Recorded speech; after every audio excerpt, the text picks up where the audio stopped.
Chair, the meeting is now being recorded. Thank you. I would like to call the regular meeting of July 28th, 2025 to order. Will the secretary please take roll?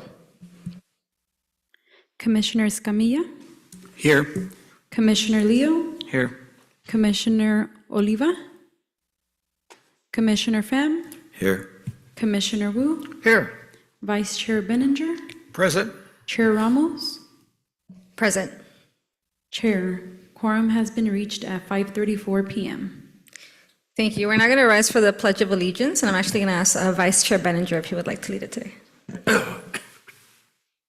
Hand over your heart. Begin. I pledge allegiance to the flag of the United States of America, to the republic for which it stands, one nation, under God, indivisible, with liberty and justice for all, except in Washington, D.C.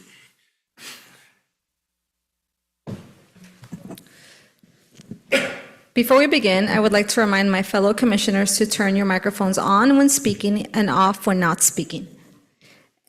And when speaking, please place the microphone about 4 inches away from you. Thank you. Members of the public may attend Planning Commission meeting in person or virtually via Zoom. I now invite the Commission Secretary to describe the way the public can access and participate in this meeting.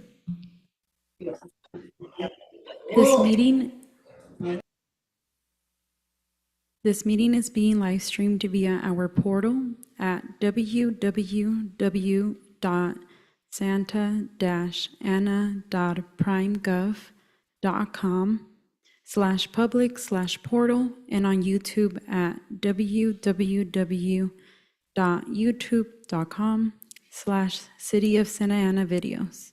If you would like to provide public comment, you may do so in the following ways. Number 1, join the meeting via Zoom. Enter the meeting ID number 826-7569-2027.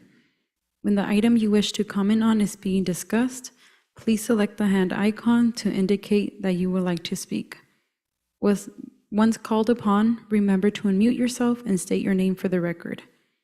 Number 2, you can also join the meeting by calling 669-900-6833, enter meeting ID number 82675692-027. When the item that you would like to comment on is being discussed, press 9 to let us know you would like to speak. You will then be called upon by the last 3 digits of your phone number. After you are called upon, you may press 6 to unmute yourself. For those who are attending this meeting in person and would like to provide public comment, please fill out a request to speak form and turn it into the recording secretary. All speakers will have 3 minutes to speak. I will alert you when your time is up. Thank you. Moving on to public comment on non-agenda or non-public hearing items. Secretary, does anyone wish to speak? If you are attending this meeting in person and would like to comment on non-agenda or non-public hearing items, please fill out a request to speak form and turn it into the secretary. If you are participating via Zoom and would like to comment on non-agenda or non-public hearing items, please select the hand icon to let us know you would like to comment. If you are calling in and would like to comment on non-agenda or non-public hearing items, please dial 9 and then 6 to unmute yourself. I will wait a few seconds.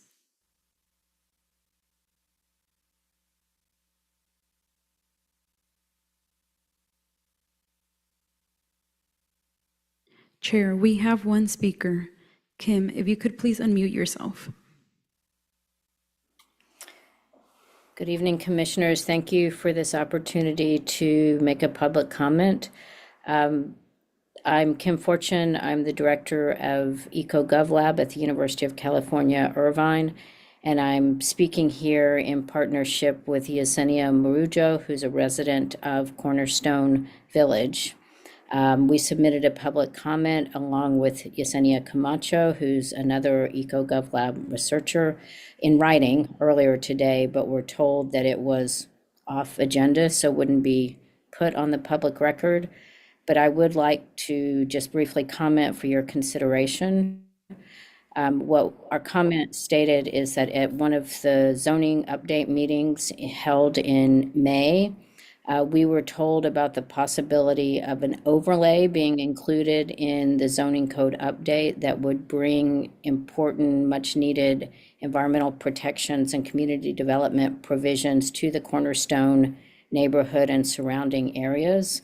We're told we would see some kind of draft when the zoning code draft comes out in the fall. We want to voice our support for that overlay, but also request information about the possible shape it could take so that the community and UCI can do supporting research and be ready for evaluation.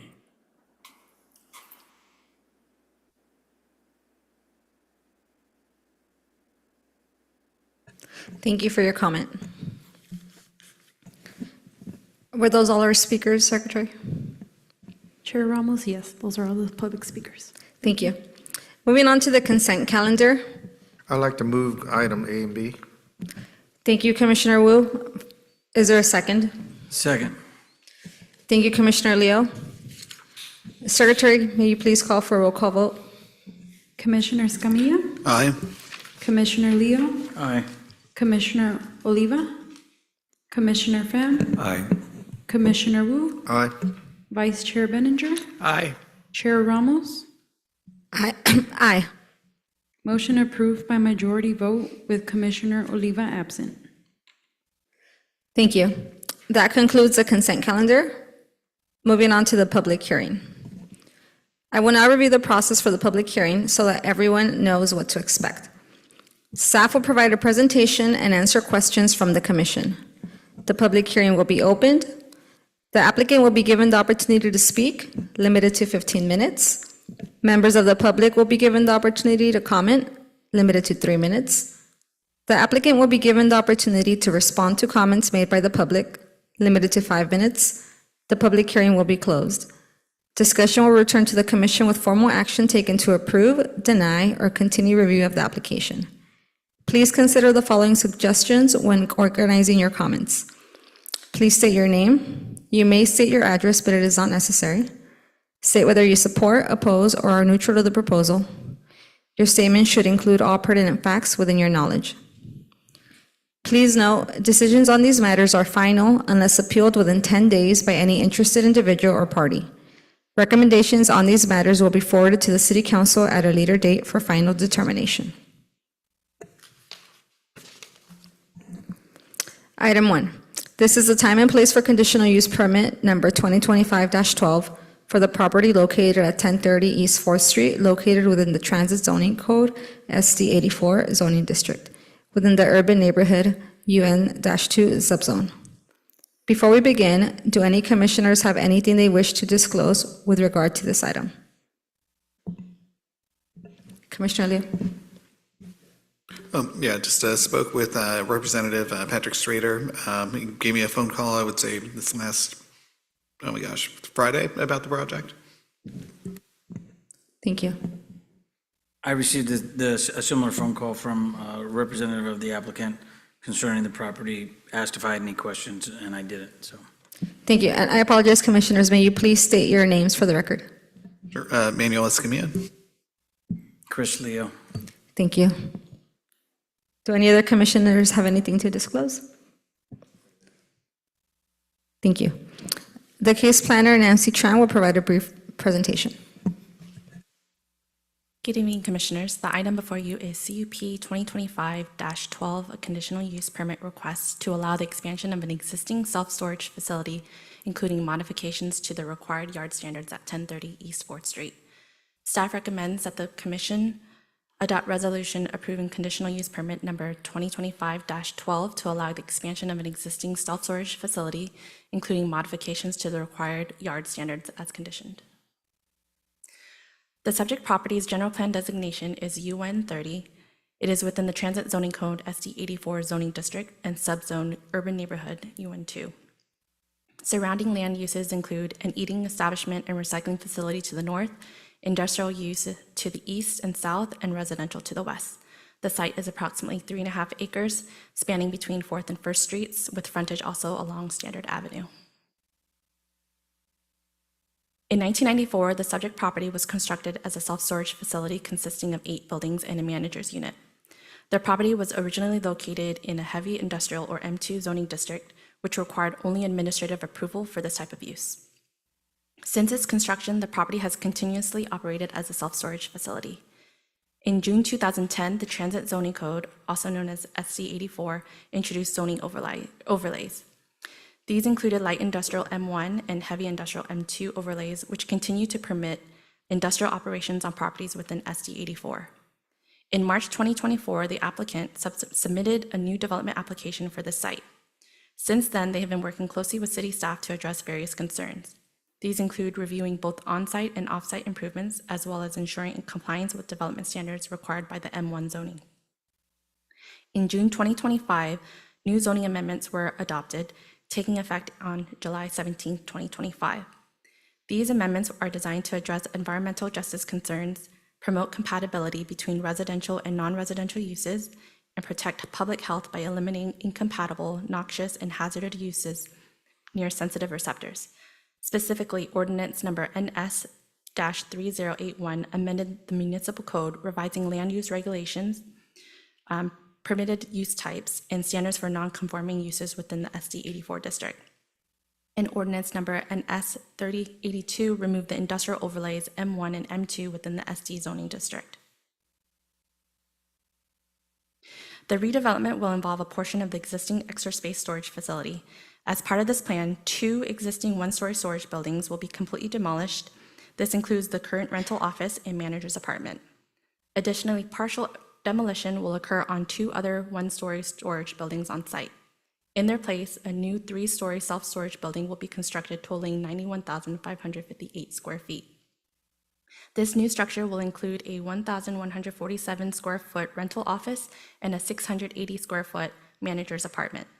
There will be no changes to the facility's hours of operation. The rental office will continue to operate Monday through Friday from 9:30 a.m. to 6 p.m. and Saturday from 9:30 a.m. to 5:30 p.m. Customer access to storage units will remain daily from 6 a.m. to 10 p.m. In terms of architecture and design, the new facility will feature a contemporary industrial mill-style aesthetic. It combines modern materials with traditional industrial elements to reflect the area's historic character. The building facade will be constructed with durable brown brick paired with metal components, and there will be generous use of glass to promote openness and visual connectivity. This includes aluminum windows, storefront glass at the ground level, and spandrel glazing.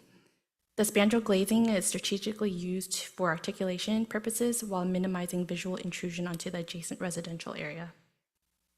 With respect to on-site and off-site improvements, the redevelopment includes enhanced landscaping to improve the site's overall appearance. A landscaped parkway will be established along 4th Street, and new plantings will also be added along Standard Avenue, where the vegetation is currently sparse. New wrought iron fencing will be installed along the west property line. Additionally, some Pacific Max myrtle trees will be planted along that wrought iron fencing to provide screening, enhance privacy, and separation between the storage facility and neighboring homes. At the rear of the property facing 1st Street, the existing chain link fence with mesh screening and barbed wire will be replaced with the concrete masonry unit block wall. These are photos of the existing property from the primary frontage along 4th Street and side along Standard Avenue. The image on the left is the existing site plan with the 8 one-story self-storage buildings. And to the right, the landscape plan and new site plan adds new trees like Brisbane box and southern magnolia, and preserving mature trees, including drought-tolerant plants such as African sumac and agave to enhance the site edges, especially along 4th and Standard Avenue. These are floor plans for the 1st and 2nd floor. This is the 3rd floor with a zoomed in image of the proposed manager's apartment. And this is elevations of the northeast corner, as well as north and south elevations showing building's front facade along 4th Street and the rear, which is viewable from the interior of the lot. These are the elevations of the sides of the building, the west adjacent to residential development and the east facing the industrial property. The development application was submitted in March 2024 and officially deemed complete in February 2025 prior to the updated SD 84 standards taking effect. Therefore, the project was reviewed according to the development standards effective at the time of application completeness, specifically under M1 overlay zone, as well as relevant requirements of the Santa Ana Municipal Code, Section 41-2008. Landscaping modifications have been requested under Santa Ana Municipal Code Section 41-650, which offers flexibility for addressing undue hardships related to site constraints. Specifically, modifications to the strict landscaping requirements found in Santa Ana Municipal Code Sections 41-475B, 475D, and 477K pose an undue hardship due to the existing building's location on property lines and limited available space. The property's irregular site shape and established development pattern also make it impractical to retrofit landscape widths without major demolition or significant loss of building area. Despite these spatial limitations, the proposed landscaping modifications and overall site design maintain the intent of the code by providing enhanced buffers and visual relief. The proposed expansion retains the site's existing self-storage use and does not introduce new uses that are inconsistent with the recently amended SD 84 zone allowed uses. Overall, the design and site layout ensure compatibility with adjacent residential neighborhoods through appropriate building scale, orientation, and buffering measures. Landscaping improvements along 4th Street and Standard Avenue will further enhance the area's visual appeal and contribute to a safer, more attractive streetscape. The facility continues its role as a quiet, well-maintained buffer between residences and nearby industrial uses. And city staff collaborated closely with the applicant to ensure the project's design fits within the residential context and meets all conditional use permit requirements outlined in Santa Ana Municipal Code Section 41-638. Since the request is an expansion for the existing self-storage use at the site, it's important to note that the denial of this conditional use permit would not require the existing self-storage facility to cease operations, as it may continue as an existing use. The project is exempt from CEQA as it meets eligibility for Class 32 infill development projects. Therefore, a notice of exemption, environmental review number 2024-22, will be filed for the project. There is no fiscal impact associated with this project. Staff recommends that the Planning Commission adopt resolution approving conditional use permit number 2025-12 to allow the expansion of an existing self-storage facility, including modifications to the required landscape yard standards as condition. This concludes my presentation, and I'm available for questions. Thank you very much. Does the commission have any questions or comments for staff? I'll begin with you, Commissioner Escamilla. Yeah, thank you for the presentation. I was wondering if we can go back to the landscape plan. Really, the only comment here, and it doesn't, this is something I think to work out with the applicant, just the overall height of the type of specific plant that's being utilized along the western border might be a little bit small compared to the overall massing of the structure. So if there is anything else that can be planted that's a little bit higher, taller, or you can provide a little bit more of that buffering along that elevation, I think that would make sense. I do like the use of the, I'm not sure, whatever that flowering weeping plant is that they're using instead of grass. I think that's also like a pretty good selection there. So that's just really the only comment that I have. Not a make or break for me, but I do think that anything we can do to add some height to, again, just block off that 3-story structure over there, at least from the residential side, would be appropriate at this location, because I think you have a little bit of width for the tree roots on both sides of that planting area. Thank you, Commissioner Escamilla. I don't see any other, sorry, Commissioner, go ahead. Thank you, Chair. Nancy, the full windows that are on all the elevations, from the renderings, it looks like there's a kind of a hallway behind these full windows. Am I understanding it correctly? I think from the, I'm not sure it was on the slide, but the perspective, there was a perspective that, yeah, there you go. So do we intend to have, this might be a question for the applicant, but do we intend to have all these full windows be illuminated throughout the night? Or are they just kind of decorative for the daytime? I would defer to the applicant since I'm not sure. Okay. And then if they were to be illuminated throughout the night, do we have certain restrictions on that since it's adjacent to residential? The building is adjacent to residential, but those windows, those faux windows, actually face out into 4th Street. On the west elevations, there are windows facing the adjacent, so would that be? These just- are all spandrel, so they Okay. wouldn't be illuminated, and these, I believe this is the residential apartment. Okay. And then based on the photometric, it didn't look like there were site lighting proposed along the 15-foot setback between existing residential and the west elevation. Are we concerned about security? I get why there wouldn't be site lighting in that area because we don't want to disturb the adjacent single-family homes. But then there is a 15-foot kind of alley that is, I'm assuming will be fairly dark throughout the night. I don't believe there are wall packs there, but that area would be gated off. Okay, understood. That's it for me. Thank you, Chair. Thank you, Commissioner Pham. Commissioner Wu. The existing building is not in conformity with SD 84, is that correct? With the current building types? Yes. No. But the proposed plan is to demolish the entire building. Demolish 2 existing buildings. Right. So let's say that some current tenants have stuff that is flammable and all that, that will be all gone. Because when you demolish it, whoever rents stuff and stores stuff will have taken it out, right?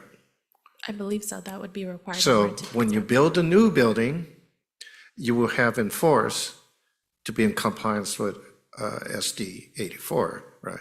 And your new ordinance in term of flammable materials and all that, which will fall on the management of the property, right? To enforce it? I'm not sure what the requirements. So that's a question we should ask them, right? Okay. Okay, so I was just addressing some of the resident comments that might be mitigated and may have applied to the previous building, but after construction, it's a new building with new plans to how to operate and all that, and more safeguard in terms of protection for the neighborhood. And that seemed to be the direction after your analysis points to that, right? Yes. Okay, thank you very much. Vice Chair Bettinger.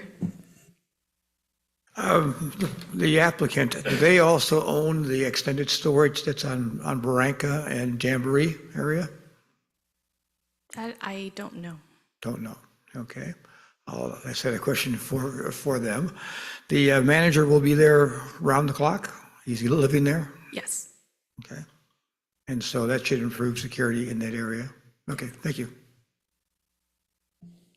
I'll ask a question and then do a second round for other commissioners. Was there any direct outreach that staff did with any residents in the vicinity? Aside from the notification, staff was contacted by one person that directly from in the HOA in Lacey Crossing and had contact with them and did receive some other comments in opposition. Okay, so can you share a brief summary of what those comments were like or what, if any, concerns residents raised, please? Thank you. Let me just look in the staff report.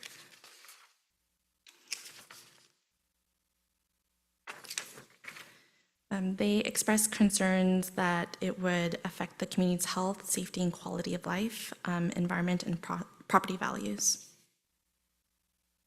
Thank you. And is, in staff's assessment, is there any concern from staff that it's going to impact the quality of life or the environment? No. Okay, thank you. Commissioner Escamilla. Yeah, I just wanted to confirm with the managerial unit, was that done as a caretaker unit or was that just, okay, and this is really more just for the public to encourage the utilization of that provision. I think it's really great when you add the on-site 24-hour presence of a staffer. So I think that's just a really good use of the code. So just thank you for that. Thank you. Are there any other commissioners that have a question at this time? Great. Seeing none, we're going to go ahead and open the public hearing. Would the applicant like to speak on the matter?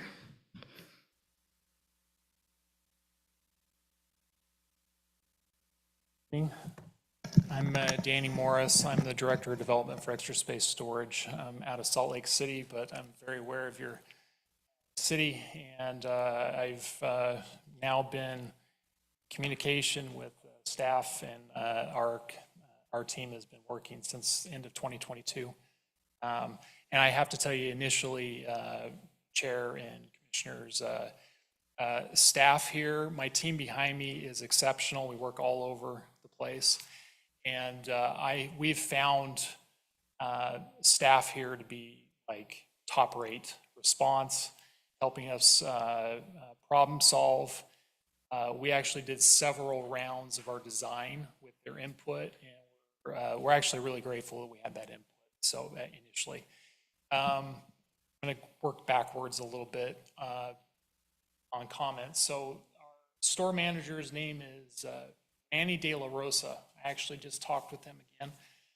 He is amazing. He's a longtime Santa Ana resident, and he is ecstatic about this project. He actually goes around, walks around the neighborhood. He's talked with several of the neighbors, saying, "Hey, you know who I am." He knows them. Talks about the excitement of what's going on and just kind of what the need is. I mentioned that because that's the general feeling that we've gotten a lot from our customers, who are also residents. We submitted a very late petition that had 50 signatures of residents in full support of our development, also 3 letters from our customers, just to kind of give you an idea like, hey, this is a very in-demand use, and we feel that it's a use that we've seen several times where it's a buffer between other heavier uses, light traffic impacts, little to no noise. So we believe that this is something that is compatible with the location. We've been there since 2013. We realize that sometimes residents, it's not their first thing that they think of that they want next door. But I think once we kind of show our true colors of who we are, and especially in our redevelopment, we show that we are good neighbors and we want to take care of especially our immediate neighbors. Know about the project. I'll take further questions off the project, but I want to further say that we have been working to get input since the end of 2024.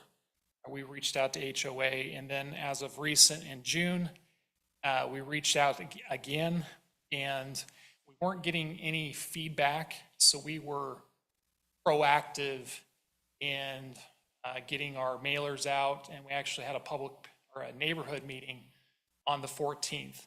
We specifically made sure that we had the townhomes that are just adjacent to us. We had 3 residents show up, and we actually had a really great conversation about some of the needs and some of the security along that elevation, which is all very understandable. I'm actually going through a response email that we've since have shared with planning staff on some of the things that were discussed. And we definitely want to deter security along that west elevation. And initially, when you look at the project, it's the first thing you look at is the west elevation residential. So what we kind of said is, hey, let's figure out how we get the lighting balance. So it's not a nuisance, but it's also, there's good security for both your need and our need. And we felt that there's, with the changes that we're going to make and adding the security cameras along the whole site in a new system, we're going to be able to resolve any past issues that might have been there, the existing building. So that's one of the things that came out of that meeting. And we talked about the aesthetics and landscape quite a bit. I do hear you on the taller trees. It makes a lot of sense to break it up. That's easy for us to do. And then in the meeting, I had heard that there was a loudspeaker that went off 9:30, 10 o'clock at night every night. Security, like clear the property. I was floored because this is the first time I've heard that. And so immediately I got on the phone with emailed Manny that night. Next morning, we talked about it, and he went and turned off the system. He's like, oh yeah, it's our Blue Sky system. It's, I'm familiar with it, but it's one of those things that's like, hey, this has been a nuisance for months to the neighbors, and they haven't come over to say, hey, can we take care of this? And as soon as we heard, I'm like, yeah, cut that out. Like, that needs to go right now. That's a nuisance. This isn't 2013, right, when we didn't have neighbors next to us. So I really feel that we walked out of kind of this really small neighborhood meeting, and these were 3 neighbors that were in the middle of the townhomes, most adjacent. We are roughly 28 feet, 8 inches away from the edge of the building of the townhomes up against our building. We recognize that that is different as it sits right now, and we feel that we can have a better balance compared to what's there currently, and work through that.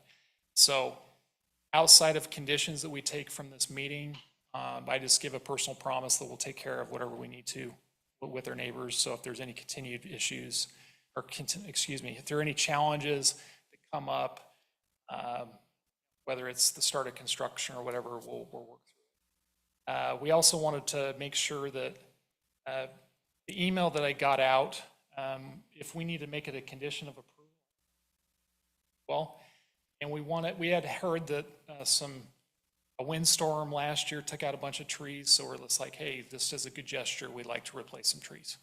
So, yeah, that's what I have. If you're familiar with the rest of the project, I'll take any questions you might have.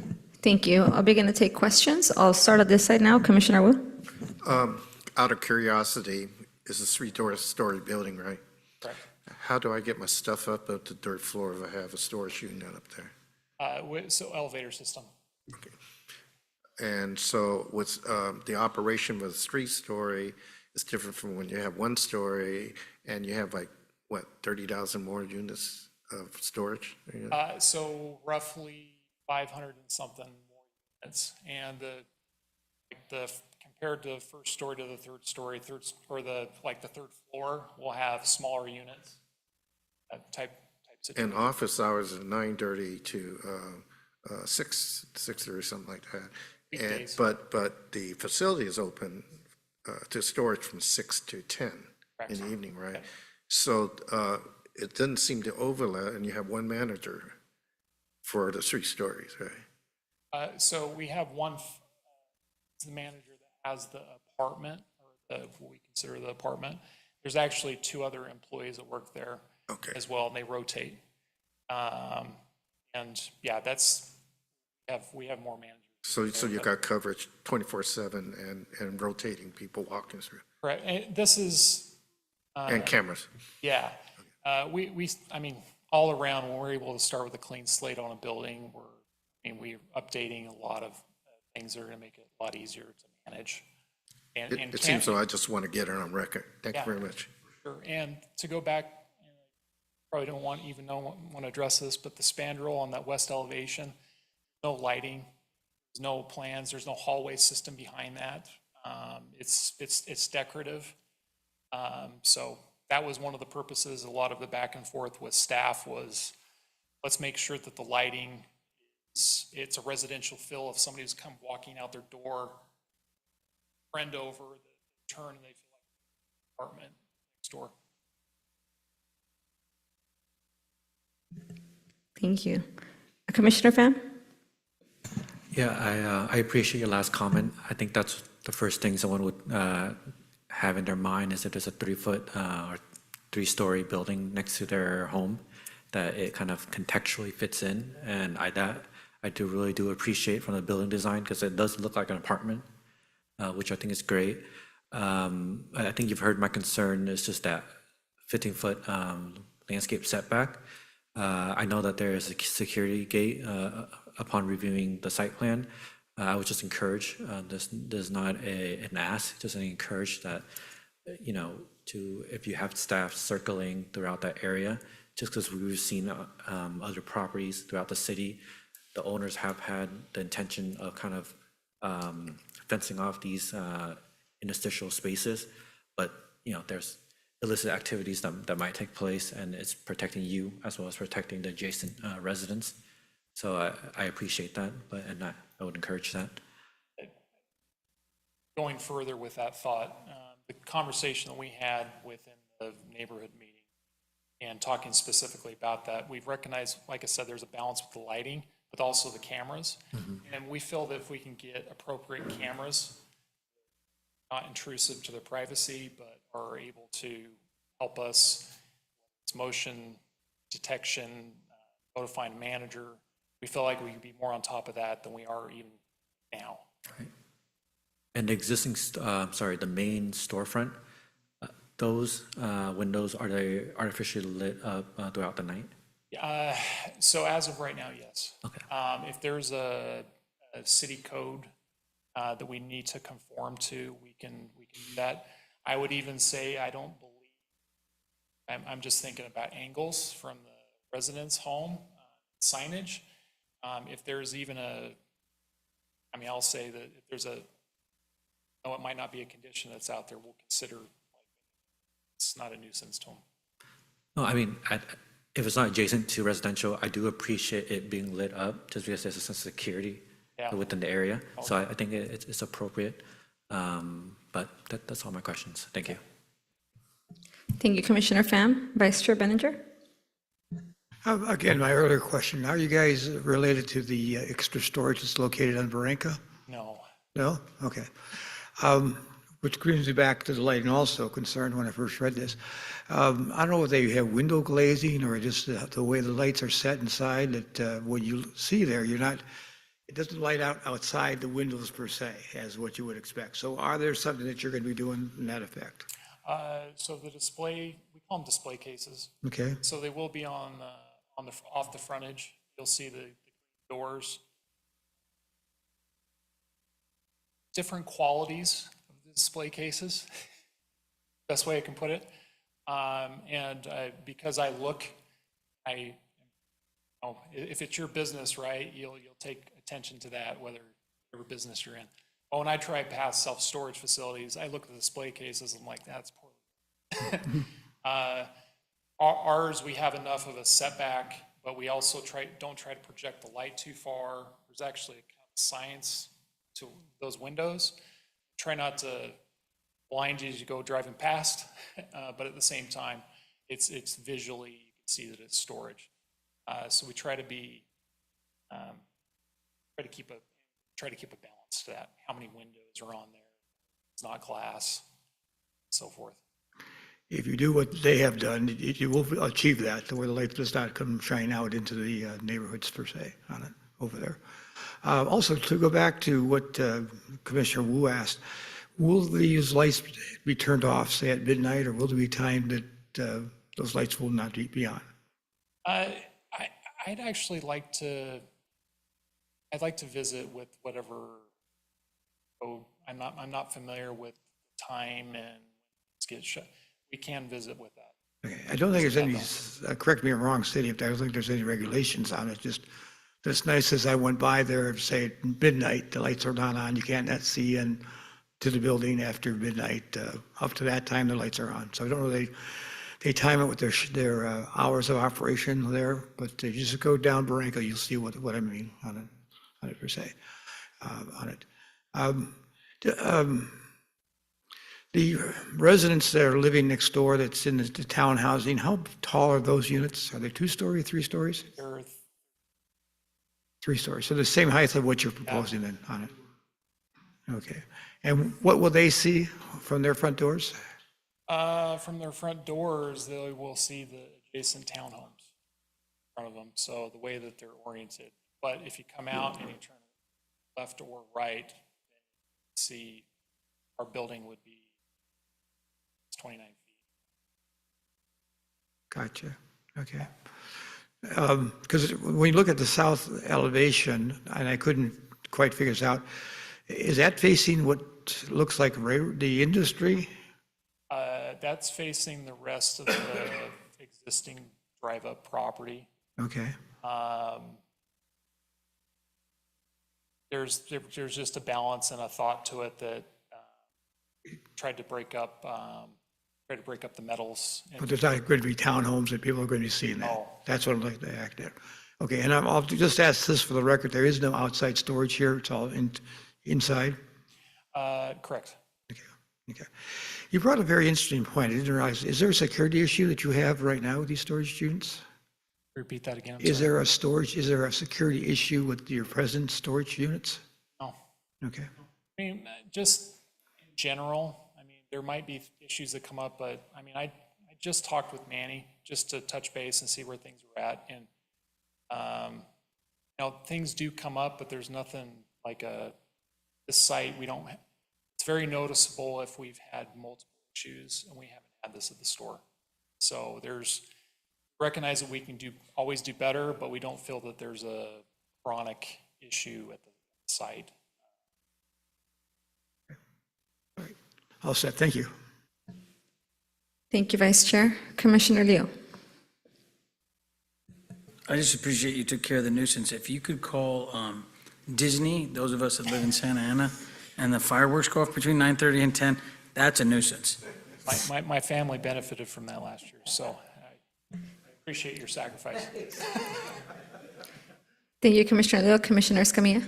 Yeah, just two questions. Just overall, we definitely saw that a lot of the individual users and the folks that signed on were all from the area. So on average, what's about the catchment area for these types of, kind of storage projects? Is it typically, within 2-3 miles, 80%, with other folks? What's the general kind of user profile? Sure. I have to back up my thought process on this, but it's usually a 3 to 5 mile radius. And then we see a lot of custom markets, natural barrier system or something. Right here, our customers, it's actually it's a balance. We do have a lot that are within a mile ring. So that this kind of tells me that there's this store, if you were to, I didn't think about it until now as you're saying this, but if I was to show a customer like app, it would show. And then I think this is more just to highlight your project. I think one of the other things that's happening here is you're doing a lot of underground water infiltration and storage on site. So I think right now it's pure asphalt. Everything just runs off the site. So the redevelopment that you're doing here will then also capture more stormwater as well. So just, Yeah, we are 100% capturing one of the, now that you're asking the question, that was actually brought up with the neighborhood. It's capturing it on our property. all right. And then to the issue of residents worried overall about flammable storage and all that, if you can just explain maybe the difference or the practice that you all have just to ensure that that isn't the case and it's against the actual, I think, what is it, contract that you It have? is, absolutely. Yeah, first and foremost, if there are any flammables or anything that they're not supposed to be doing, it's not the contract. First of all, they're immediately found out, there's immediate termination. What is nice on a new redevelopment property like this is now we have a new fire rated building. We have updated fire code, sprinkler system, fire rated corridors. So talking, this was built in the 90s, right? So we just look at the quality of that. If there was something to be happening, it would be isolated to a section of the building. The updates period will improve just operations because manager can't be everywhere, but I feel that it'll improve. No, thank you. That's all I have. Thank you, Commissioner Escamilla. I have a few questions and comments. First, thank you for having the neighborhood meeting. I always appreciate when there's a proactive effort to address any concerns, and happy to hear that there was at least one that was addressed. So I think that's hopefully a good sign for the future of the relationship. And would also like to ask, and this may have already happened, but Does the HOA or any of the residents that live in the townhome community next door, do they have direct contact to Manny or anyone else in case there is an urgent issue? First and foremost, anything that we've sent out, notices, public notices, my number's on there. So I'm a first line contact for the project. We have definitely communicated that the manager is available. You can just walk into the office. So that's just kind of one of the misnomers of this, is just like, hey, if there's any, it's just like another neighbor. If he sees something, just go ahead and just say what, what's on your mind if there's something that comes up. And we want to be a good neighbor. Thank you. I'm happy to hear that. So really just, glad that there's a good neighbor approach. And I would ask that continue, and any other community benefits that you identify that you can provide would be great. So also happy to hear that you're going to be replacing some of the trees that were damaged in the last year. And then the only other question I have, so I know that you referenced an email response that you were sending, and you said that that you're open to agreeing to that as a condition of approval. So can you please provide additional details on exactly what that response entails, so we as a commission can consider whether or not we might want to add a condition? Thank you. So it's just an email sent to the 3 residents that were there, answered some general questions about the property that you are aware of here, and then got into the scope of the project. I gave them approximate 12 to 14 months construction. We believe we'd hit that if we are proceeding with our construction documents and permitting next with the building department. We think we're at a Q3 construction start. And then I went through and addressed security, sunlight, aesthetics and landscape, and the existing loudspeaker announcements that were going off. And then we talked about the rest of the property and a balance of paint and updates around the rest of the property. And then just letting them know that we'd give the HOA a gift for the replacement. So I think we've already shared the email, but I don't mind it being on there as a condition. And we actually also prepared information like sunlight, just as like, hey, just to give it to the neighbors so they could see what that would look like. Great, thank you. I appreciate you going into detail. Are there any other questions from the commission? Thank you. Recording secretary, have we received any written communication, or is there a member of the public that would like to comment on this item? Chair, we have received a total of 4 emails in the form of public comments for this item before the 3:30 p.m. deadline, which has been distributed to the commission and posted online. If you are attending this meeting in person and would like to comment on this item, please fill out a request to speak form and turn it into the secretary. If you are participating via Zoom and would like to comment on this item, please select the hand icon to indicate that you would like to speak. If you are calling in and would like to comment on this item, please dial 9 and then 6 to unmute yourself. I will wait a few seconds.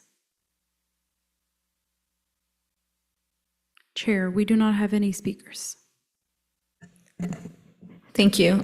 With that, the public hearing is now closed. Do any commissioners have any additional questions or comments for staff before we consider motions?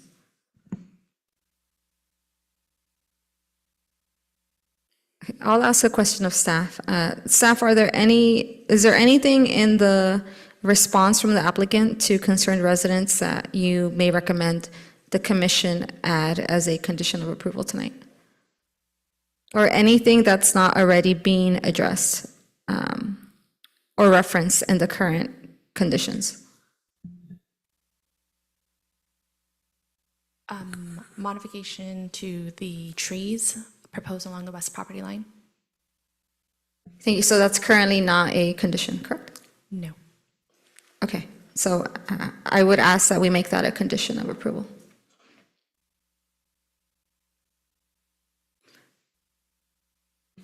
Does anybody want to make a motion? And I'll make the motion with the modification to the trees. Thank you for including the language and approving the rest of the items as the directions state in front of you that I do not have. Thank you, Commissioner Escamilla, for the motion. I'll second it. Thank you, Vice Chair Benninger, for the second. Staff, do you need us to provide sample language, or is that something that you can take care of? I can take care of that. Great, thank you. Secretary, can you please call for a roll call vote? Commissioner Escamilla, Aye. Commissioner Leo, Aye. Commissioner Oliva, Commissioner Pham, Aye. Commissioner Wu, Aye. Vice Chair Benninger, Aye. Chair Ramos.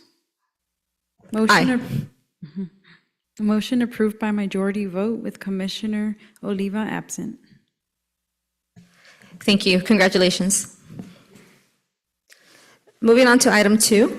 This is a time and place for site plan review number 2025-02 for the property located at 730 South Van Ness Avenue, located within the specific development number 40, SD-40 zoning district. Before we begin, do any commissioners have anything they wish to disclose with regard to this item? Seeing as there are no disclosures, Case Planner Christian Santana, can you please provide your brief presentation? Yes, thank you, Chair. Good evening, fellow commissioners. Tonight, I will be presenting site plan review application number 2025-02, located at 730 South Van Ness Avenue, which is a request to allow an 85 square foot rear addition, exterior alterations, and interior remodel to an existing single-family residence within the Hettinger Park specific development, otherwise known as SD40. The staff is recommending the commission adopt resolution SPR number 2025-02 as conditioned. The site is located within the northwest corner of South Van Ness Avenue and Highland Street, located within the general plan designation of low-density residential. The zone is the Hettinger Park specific development, otherwise SD40. The site is surrounded by single-family residential uses on all sides, and the lot is 6,250 square feet or 0.14 acres. The existing units is 1,097 square feet in size. In 1986, the City Council adopted ordinance number NS 1842, which established SD40, the SD40 zoning district. In 2006, the City Council amended SD40 through ordinance number NS 2711, which codified the Hettinger Park architectural design guidelines, in which SD40 was intended to be a separate document that establishes standards for design review, rehabilitation, and development within the Hettinger Park neighborhood. Additionally, SD40 requires all exterior work to conform to the City Council approved Hettinger Park architectural design guidelines and or the City of Santa Ana citywide design guidelines. The subject property itself was constructed in 1940 in the minimal traditional architectural style, and since its original construction, the property has undergone a re-roof in 2000 and a rear window changeout in 2004. The site contains an existing single-story residence measuring 1,097 square feet in size. The proposal would include a new rear addition of 85 square feet, and the would enlarge the existing bedroom and add a new interior restroom. The expansion would extend the building by 6 feet 4 inches towards the west elevation, and the new restroom that was created from the interior would measure 52 square feet in size. Other site improvements include new vinyl hung windows throughout the property, new wood trimming and sill detail around the windows, and new matching exterior finishes consisting of stucco that would match the residence. Here are some site photos of the property. On the left, we have the view from Van Ness, and on the right, we have the view from Highland Street. And then here's another view of the rear. This area here in the center would be where the addition is being proposed. And then here's a copy of the site plan. The addition is outlined in red here. And here's the floor plan.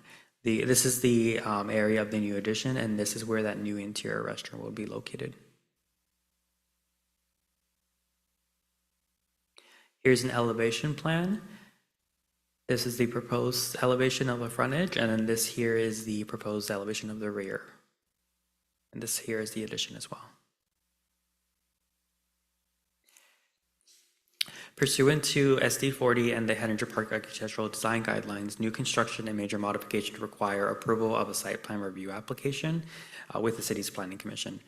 The SD 40 requires that major modifications be reviewed by the Hettinger Park Architectural Review Committee for compliance with the Hettinger Park Architectural Design Guidelines. Pursuant to the Hettinger Park Architectural Review Guidelines, the project must adopt one of the historical architectural styles listed, and the subject property is neither listed nor eligible for listing on the Santa Ana Register of Historic Properties. Pursuant to Appendix A of the Hettinger Park Architectural Design Guidelines, staff reviewed the project for compliance with the Santa Ana citywide design guidelines and SD 40, as well as SD 40 development standards.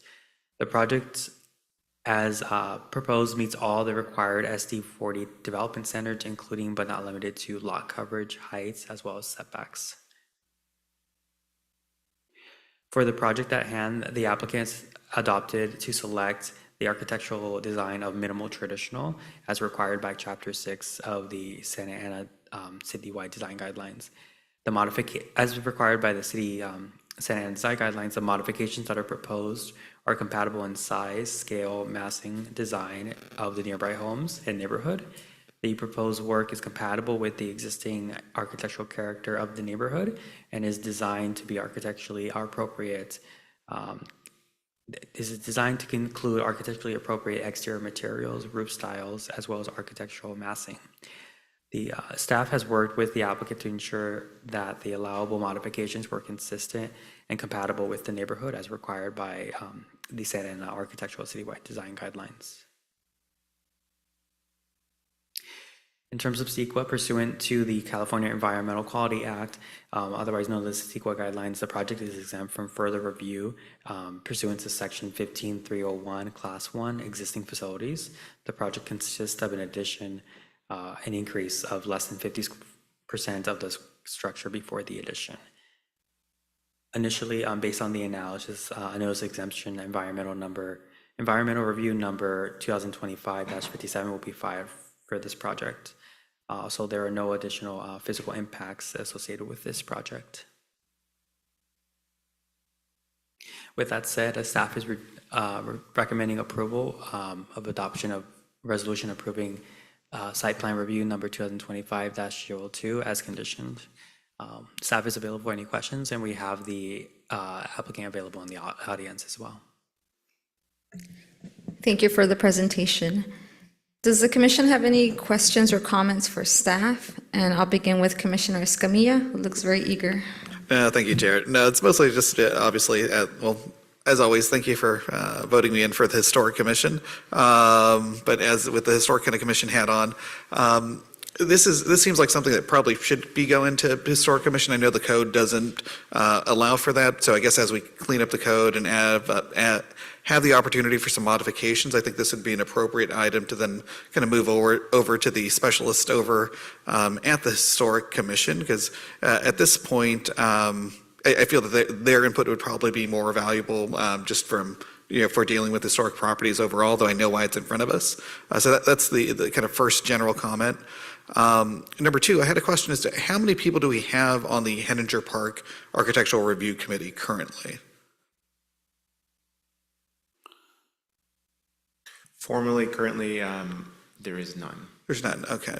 And I know that we have a couple of these separate committees, so also then kind of as a restructuring, I'm not sure if we just need to form a singular architectural review committee rather than having it based specifically on neighborhoods. So with French Park being one and Hettinger Park, it's probably, it just seems like we need to at least have some part of that, like that part of the code requirement be met somehow. And it might be easier if all of those are combined. So again, as those edits to the code are being made, I think that makes sense. That's number two. No comment? I just wanted to speak to Yeah. that point, Commissioner. While we did have, just to provide a bit of history, we did have one primary contact, Commissioner Hardy, who's on the HRC as the lead for the Architectural Review Committee for Henninger. There was a few members of the community that she would often kind of relay this information to, but since her stepping down to that position, there hasn't been anyone who's been willing to step up into that current role, and so there's a vacancy. Okay, awesome. And then I guess number 3, this also seems like something that's small enough that might in fact not even warrant coming to either one of the commissions. I don't know kind of what that threshold's going to be for an administrative review, but you know, what I see right now in front of us is 1, 2, 3, 4, 5, 6, 7, 8, 9, 11 staffers like talking about an 86 square foot bathroom addition. So I do think that that might be something we need to figure out kind of what that threshold is, so it doesn't necessarily have to come before us. So that's the general opinion that I have. But now that I do and have the ability to make comments on the project before us, number 4 or 5, whatever item this is now, I do think we should probably retain the board and batten if we can. I know it seems like a relatively small, trivial thing. I just don't know why it's being removed if, you know, we're making the addition to the rear, and you know, everything's basically just being redone on the exterior. So I don't know the rationale for the removal of the batten and board frontage, because as a minimal traditional structure, there's very little to distinguish it, and that is literally the only thing kind of distinguishing that front facade. So I would just make the recommendation that we retain it, because it actually probably is cheaper to retain than remove. In fact, I think the architectural plans show that the top portion will be retained, but then the bottom will either be filled in or removed. So that's where I'm a little unclear. So that's what I have as a recommendation for the rest of the commission, if you would indulge that, and if that's okay with the applicant. Thank you, Commissioner Escamilla. Commissioner Leo? Thank you. Commissioner Pham?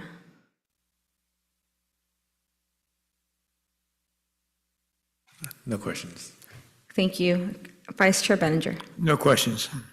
Thank you. And I'll have a question for staff. So on Commissioner Escamilla's recommendation, was the removal of that initiated by the applicant, or is that something that staff requested in its review?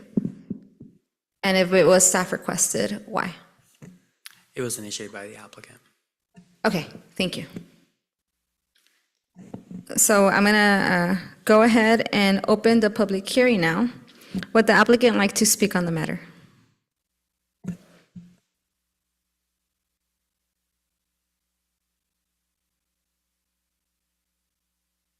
Good evening, Commission. My name is Jeremy Cole. My wife is the owner of the property. I'm representing her. A lot of extra work. She's a school teacher. This was my in-laws' house. They've since all passed away, and it went to her.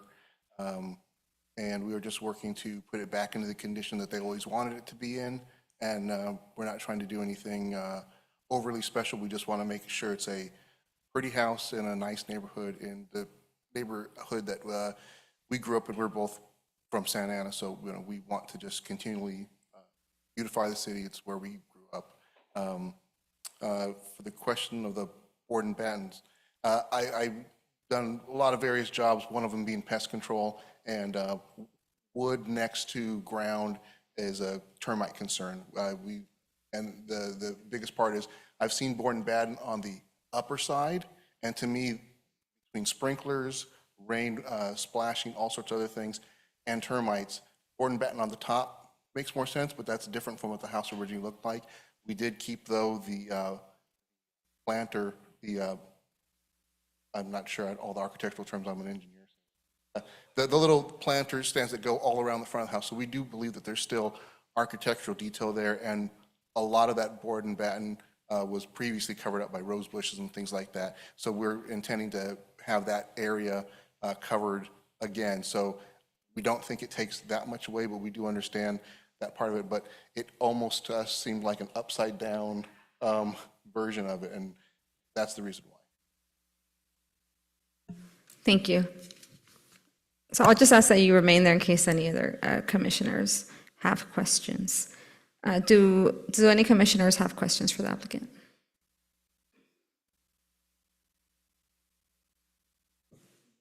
No? Great, okay, thank you.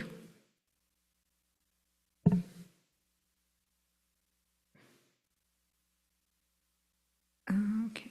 Recording Secretary, have we received any written communication, or is there a member of the public that would like to comment on this item? Chair, we have received a total of 4 emails in the form of public comments for this item before the 3:30 p.m. deadline, which has been distributed to the commission and posted online. If you are attending this meeting in person and would like to comment on this item, please fill out a request to speak form and turn it into the secretary. If you are participating via Zoom and would like to comment on this item, please select the hand icon to indicate that you would like to speak. If you are calling in and would like to comment on this item, please dial 9 and then 6 to unmute yourself. I will wait a few seconds. Chair, we do not have any speakers. Thank you. With that, the public hearing is now closed. Are there any questions for staff from commissioners before we consider a motion? Commissioner Escamilla. Yeah, just wondering if staff can respond. I'm pretty swayed by the response as far as like termite and pest control, but was that also then taken into consideration during the review and the back and forth with the applicant? So there's a number of things that staff take into consideration when looking at projects such as these, since only the citywide design guidelines apply to it, and the architectural style that was selected is minimal traditional, both with board and batten or without would be consistent with that architectural style. With that said, if the concern was termites or water damage from sprinklers, there are also alternative building materials that can be utilized in that situation to still achieve the same look without it being wood. One example could be hardy board siding.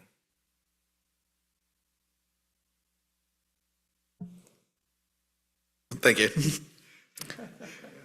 Thank you. Are there any other questions or staff, for staff, sorry. Commissioner Wu.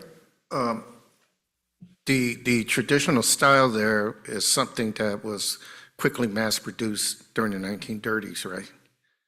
But it has no unique, this particular unit, although the area is designated as historic district, this particular unit, property, doesn't have any unique features. That's correct. The last time that the neighborhood was surveyed, this property did not make the list for potentially being eligible, and that's why only the citywide design guidelines are applicable to it rather than the Henninger Park design guidelines. And so my second question is, this is a small lot, and so it seems like to get a few feet for the addition, most of the changes are on the interior. Yes, that's correct. Thank you. Thank you, Commissioner Wu. Vice Chair Benninger, did you have a question or comment? No. Also, thank you. Thank you. Any other questions or comments for staff? Great. Seeing none, does anybody have a motion? I'd like to move to approval. Thank you, Commissioner Wu, for your motion. Is there a second? I second it. Thank you, Vice Chair Benninger, for seconding. Secretary, can you please call for a roll call vote? Commissioner Escamilla, Aye. Commissioner Leo, Aye. Commissioner Oliva, Commissioner Pham, Aye. Commissioner Wu, Aye. Vice Chair Benninger, Aye. Chair Ramos. Aye. Motion approved by majority vote with Commissioner Oliva absent. Thank you. Congratulations. That concludes the business calendar. Moving on to staff comments. I do have one comment I'd like to share with the commission.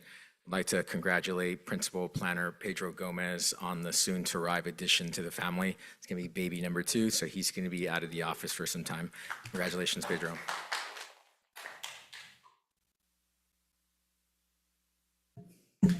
And if you don't mind, Chair, I did want to take a minute to introduce 2 new staff members who are in attendance today.